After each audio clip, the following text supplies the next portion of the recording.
한자여기 낱말이야기 494번째 시간입니다. 이번 시간은 유기전과 여의도란 말을 한번 살펴보겠습니다. 특히 유기전의 의, 그리고 여의도의 의, 이게 무슨 뜻이고 어떤 글자를 썼느냐. 사실 제가 이 두 낱말에 대해서는 굉장히 오랫동안 고민한 게 있었어요.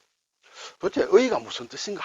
의는 의조사, 어조사를 얘기하기 때문에 문장 속에서는 막 여러 가지 역할을 합니다만, 이런 낱말 속에서 의가 무슨 뜻이냐?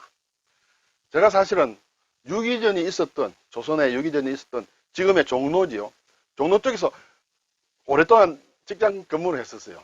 그리고 또 여의도에서도 또 오랫동안 근무를 했었어요. 그래서 낱말을 제가 많이 나름대로 찾아보고 공부한 지가 글쎄요, 줄잡아 한 30년 가까이 됩니다. 그러니까 이 두 낱말이 제한테 들어왔겠죠. 무슨 말일까 찾아봤는데 답을 잘 몰랐어요. 여의도는 나중에 알았습니다. 제가 여의도에 근무를 하면서 관심을 가졌는데, 유기전은 학교 다닐 때부터 배웠는데 도대체 유기전이 무슨 말인지 모르겠더라고요. 근데 사실 엊그저께 제가 공부를 하면서 다시 한번 자전을 찾았는데, 이 의자를 꼼꼼히 읽어가다가 가장 마지막에서 답을 하나 얻었다, 힌트를 얻어서 이럴 가능성이 많다, 이 뜻이 맞을 것이야 하는 것이 90% 이상은 맞을 것이다. 물론 틀릴 수도 있겠죠. 제 생각에는 제가 전문학자가 아니다 보니까 틀릴 가능성이 있습니다만, 저는 맞을 것이다 라고 해서 확신을 가지고 여러분하고 한번 나눠보고자 합니다. 여러분 혹시 이 유기전과 여의도에 대해서, 특히 의자에 대해서 고민해 보신 적 있나요? 저는 고민을 오래 했어요. 네. 자, 그런데 결국 유기전과 여의도의 의가 무슨 뜻이냐 하는 것과, 또 유기전을 찾아보면 육주비전이라고 해요. 주비? 우리가 지금 쓰는 말이 아니에요. 주비? 주비가 도대체 무슨 뜻이냐? 물론 어떤 정당을 만들 때 정당, 창당, 주비위원회 뭐 이런 것은 압니다. 어떤 나름대로 미리 준비하는 그런 낱말이 있습니다만, 여기에서 육주비전, 유기전의 주비하고는 좀 다르거든요. 그래서 이게 무슨 뜻이냐, 이런 의문을 엊그저께 겨우 한 나름대로 90% 풀었다, 이렇게 될 수 있겠습니다. 자, 근데 여기 의자는 이렇게 한자를 이렇게 씁니다. 유기전과 여의도의 의는. 이것은 사실은 굉장히 쓰라고 하면 어렵습니다. 글자는 따지고 보면 간단합니다. 그래서 제가 이것은 지금 잊어버리지 않는데, 어떻게 하면 이걸 잊어버리지 않을까 했을 때, 뜯어봐서 생각했을 때, 마늘 모와 화살시다, 마늘 모는 사사사죠. 이 두 개를 쓰면 어조사 어다 하는 것을 기억하고 난 이후부터는 잊어버리지 않습니다. 이게 별 필요는 없습니다만, 혹시 여러분 중에서도 여의도나 유기전의 의자, 어조사 어를 어떻게 쓰느냐 할 때는 이게 사사사와 화살시로 이루어졌다 하는 것 생각하시면 절대 잊어버리지 않을 것이다 생각이 됩니다. 네.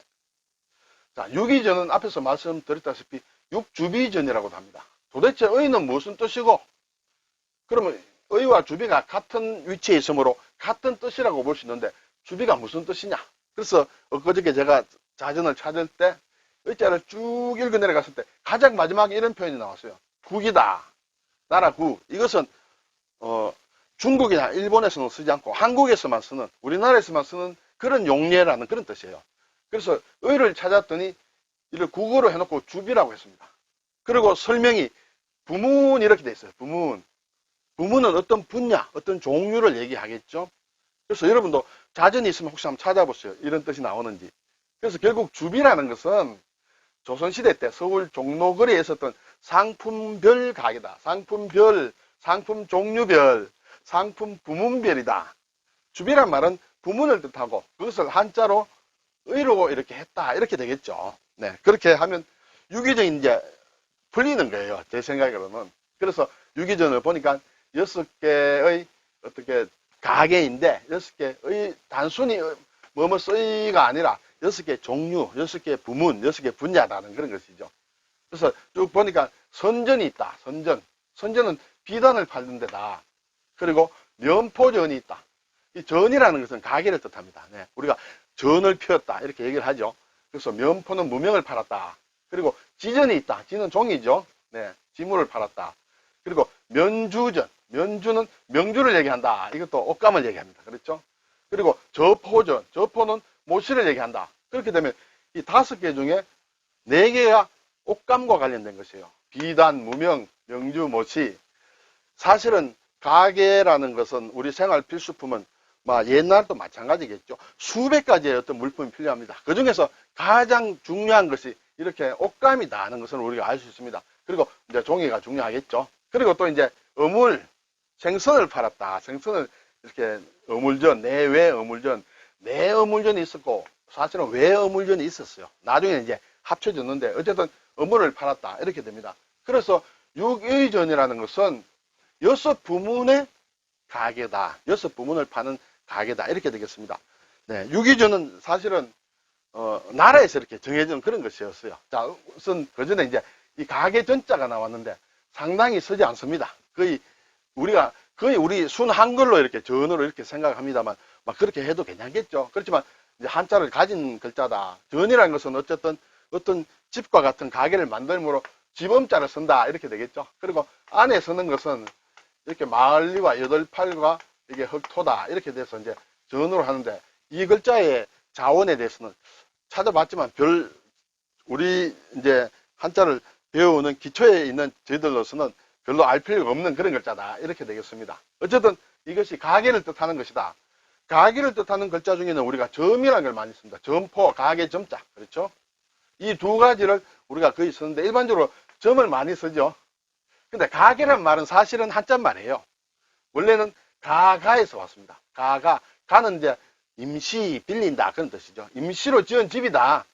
사람이 사는 집이라는 것은 늘 이제 기거를 하는 곳입니다. 그런데 장사를 하기 위해서 세운 집은 사람이 저녁에는 집에 들어오고 비워두죠. 그래서 임시로 지은 건물이다. 임시로 지은 집이다 해서 가가가 가게로 변했다. 이렇게 되겠죠. 그리고 이제 가게점과 가게전은 거의 같이 쓰입니다. 점포 할 때 쓰고 또 전포 같은 말이에요. 네, 사전에 나오는 말입니다. 그리고 전빵 또는 전빵 이렇게 둘 중에 어느 것을 써도 무방한 그런 글자가 되겠습니다. 네. 자, 이제 여의도. 자, 육이전의 의는 어떤 부문, 어떤 종류, 어떤 분야를 얘기했는데 여의도는 그러면 의는 무슨 뜻이냐? 여기에서는 의라는 게 순수한 우리말 뭐뭐서의 소유격, 너의 섬이라는 그런 뜻이에요. 왜 그러냐? 옛날에 한강 가운데 있는 여의도는 사실은 별 쓸모가 없었어요. 조선시대에는 지금은 이제 강남이 개발이 돼가 여의도가 이제 중앙으로 흐르지만 옛날에는 서울의 남쪽 끝이죠. 여의도를 건너면 한강을 건너가면 이제 시골이 되겠죠. 예, 그래서 별 쓸모 없었다. 지금 국회의사당이 있는 그 자리는 옛날에는 양을 키우던 양 목장이 있던 곳이다. 뭐 이렇게 됩니다. 그래서 비가 많이 오면 이제 그 홍수가 나고 막 여러 가지 쓸모 없는 땅이어서 별 쓸모 없어. 너나 가져. 너의 섬이야. 이런 뜻으로 풀이를 하고 있습니다. 이것은 괜히 그런 것이 아니라 지금 여의도가 속해 있는 곳이 행정구역상으로 영등포구인데 영등포구의 홈페이지에 들어가서 살펴보면 이렇게 설명이 되어 있습니다. 사실은 너의 섬이다. 너나 가져. 별 쓸모없는 땅이야. 지금은 금사랑이 땅이 되었죠. 네, 그래서 여의도의 의는 뭐뭐서이라는 뜻이다. 이렇게 되겠습니다. 유기전의 의는 6가지 분야의 가게다. 이렇게 되므로 같은 의자를 쓰지만 완전히 뜻이 다른 그런 글자다. 이렇게 볼 수 있습니다. 자, 가게 전자를 앞에서 말씀드렸습니다만 유기전이라는 것은 나라의 허락을 받고 이렇게 종로바닥에 크게 이렇게 건물을 지어서 만든 가게였어요. 그래서 나라에다 세금을 내야 되겠죠. 그러면 이게 난전이란 말이 있습니다. 이것은 무엇이냐 하면 허가 없이 길에 임시로 버려놓은 가게를 얘기한다. 그리고 특히 조선시대에는 육주비전, 유기전에서 파는 물건을 몰래 팔던 가게다. 앞에서 이제 그 면포라든지 이렇게 천을 많이 팔았습니다. 근데 모든 사람들이 천을 사기 위해서는, 옷감을 사기 위해서는 다 종로바닥에 유기전에 가야 되느냐? 그렇지 않겠죠. 사람이 많으니까 동네에 이렇게 조그맣게 거기에서 파는 물건들을 이렇게 팔았다는 것이죠. 그것을 난전이라고 합니다. 유기전은 세금을 제대로 내지만 난전은 세금을 내지 않겠죠. 그래서 유기전에서 가게를 하던 사람들은 화가 많이 납니다. 저 난전은 없애야 된다. 그래서 만든 것이 금난전법이라는 게 있어요. 난전을 금지하는 법을 만들어서 상당히 오랫동안 있었습니다. 나중에 1894년입니까? 가보개혁 때 이제 이것이 없어졌어요. 그때부터는 이제 자유롭게 장사를 할 수 있었는데 그 전까지는 허가 없이 전을 연 곳을 난전이다. 난이라는 것은 어지럽다는 뜻이죠. 그리고 허가를 받지 않은 막 그런 것을 난전이라고 했다. 그때 쓰는 글자가 난전 이렇게 되겠습니다. 그런데 우리가 이 가게 전자 자체는 별로 쓰지 않습니다. 그리고 쓸 일이 있어도 막 거의 순 한글 비슷하게 생각이 되는데 여기에 실사를 붙인 것은 조금 생각해 볼 필요가 있습니다. 이것은 얽힌다, 휘감는다 그런 뜻이에요. 뭔가 칭칭 감는다. 그래서 우리가 전대라는 말을 가끔 합니다. 특히 장사를 하는 사람들이 있죠. 이렇게 허리띠에다가 뭘 찹니다. 그리고 돈을 받으면 이렇게 허리띠 주머니 같은 데 넣습니다. 그걸 전대라고 합니다. 전대를 찬다 그렇게 얘기합니다. 그래서 보통 보면 전대라고 할 때 돈전자, 이게 돈전입니다.